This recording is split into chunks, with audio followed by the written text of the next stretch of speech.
that God claims us, that God invests in us, and that God spends us. So let's start with the God claiming us.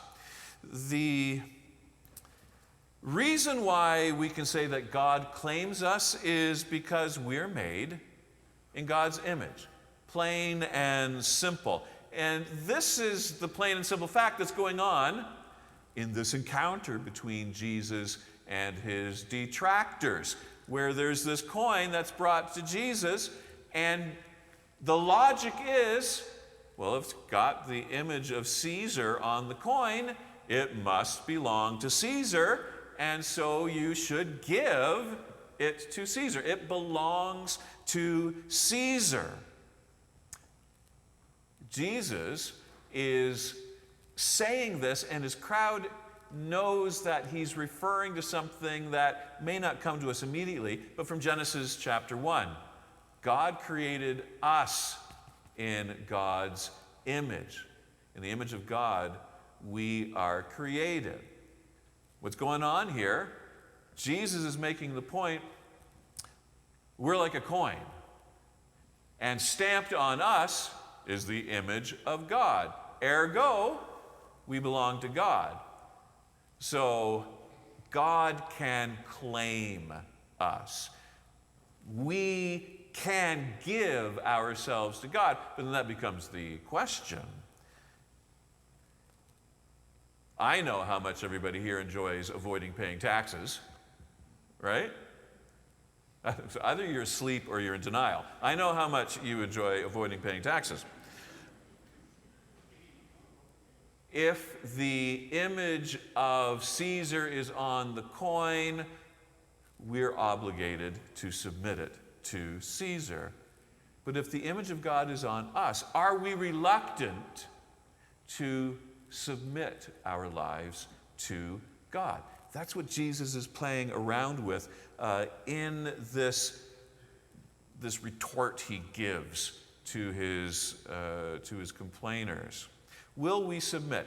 Will we submit to God's call on our lives? Will we acknowledge, are we in the habit of acknowledging that God's image is stamped on us, we belong to God, and God can claim us? That's a basic question of following Jesus. God claims us.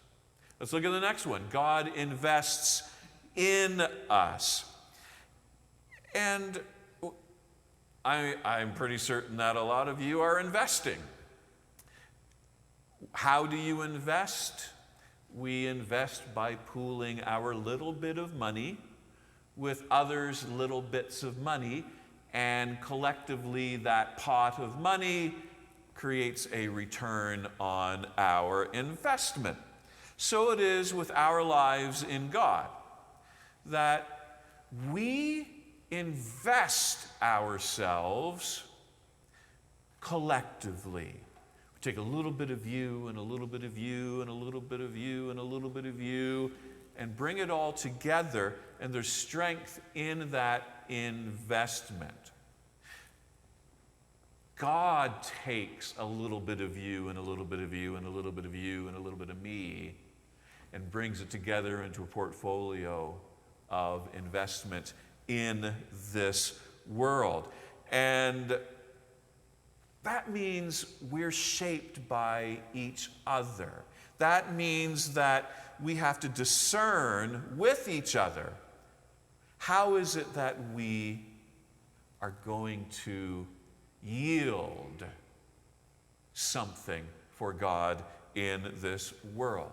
And so I've got on the screen the crest of the United Church of Canada, belonging to a spiritual community is a way that we can take a little bit of us and combine it with a little bit of someone else on God's part. When we go into the annual meeting today, of course, the most exciting parts of the annual meeting are going to be the money, right? But will we only think about the money, Or will we be thinking about the outcomes of God's investment in the little bit of you and the little bit of you and the little bit of me? Will we be asking ourselves, will we be celebrating the ways that God has invested us together? Not just in each other's lives, but in this community. So we're asking yourself a question. What have we grown? What have we taken and transformed and allowed to grow in this world that God claims? Doing it means we've got to invest a little bit of each of us in the ministries of this congregation. So let's not lose track during the potluck of how we minister together. When we think about God investing in us, the investment is a little different. It's a little weird. And I don't know if you can read that small print, but I'll tell you what it says. When we think about investing, maybe sometimes we think about risk. Like, okay, there's some risk, but I'll take that risk because I've got a pretty good handle on what the probabilities of certain outcomes are. So investing in a bet for the Super Bowl, that'd be an example of risk. But other kinds of investment deal with uncertainty. When you're not quite sure, the bookies aren't telling you what the odds are, the probabilities are uncertain, so you just got to take your best guess. You make some conjecture that's based on the patterns you've seen in the past, or your best guess based on your own lived experience, your wisdom. But the investment that we're talking about when it comes to God and our relationship with God is what you could call a double U, a UU. It's dealing with both the unknown and the unknowable. Who knows what's going to be reality 6 months from now with this thing that God calls the kingdom of God? We hear stories about it, we have glimpses, we talk about how we want to bring the good news of the gospel into the world so that the world would be transformed. We get little hints of it, but it really is unknown. We don't know what that is, what it's going to look like. The investing that God does with us, you can think of it as it's a great big what if. We don't know what the risk is. We don't know what the uncertainty is. We don't know what reality is. And we live into that unknown by saying, well, what if it is like Jesus told us? What if the outcome that we want will be the justice, the peace, the good news that God promises? And so every one of us, Christian or not, we've got to pick the what if that we're going to live into, that we're going to lean into, that we're going to hope into. We got to pick a what if. And as followers of Jesus Christ, we pick the what if that Jesus describes, proclaims to us. What if there was peace in the world? Well, we're called to live into that peace until it is real. What if there is no more poverty? What if? We're called to live into economic justice until it is real. What if depression and social anxiety and the addictions that try to medicate it were no more with our young people? What if? Our job is to live into things like 37 Frank Youth Center until it is real. That's what it means for God to invest in us. Don't know what the odds are.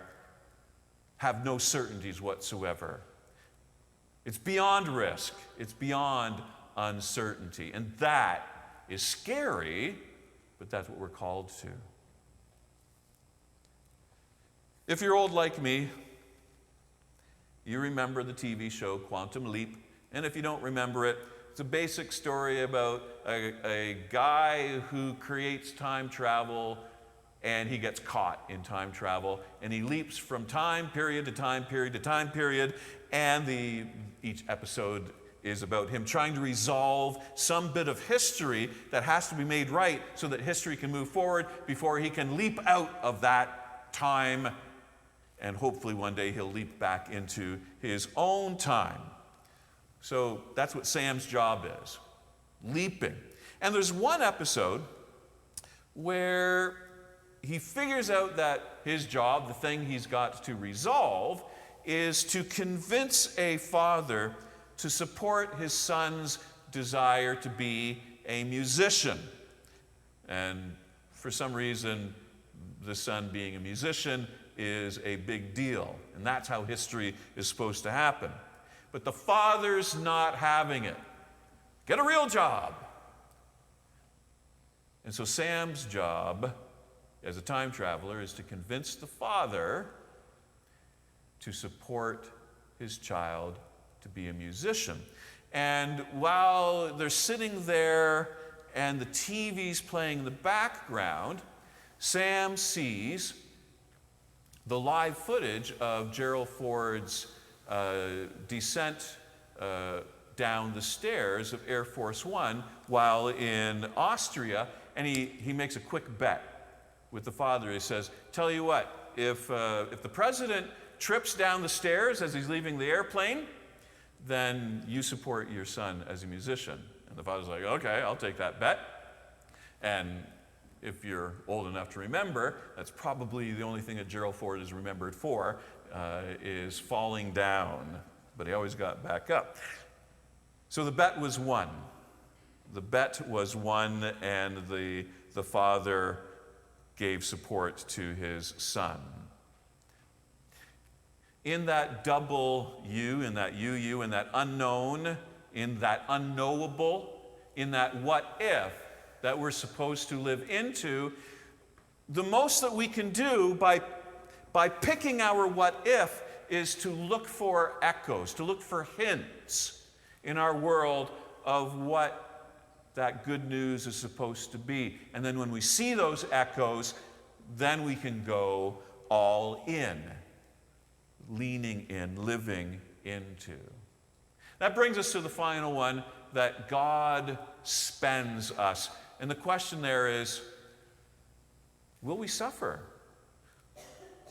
God has claimed us. God's invested in us. Will we allow ourselves to be spent by God? Will we allow that God who has created us in God's image invites us into suffering? Again, this is what Lent is reminding us of, that we're to follow Jesus to the cross. And the truth is, none of us will go all the way.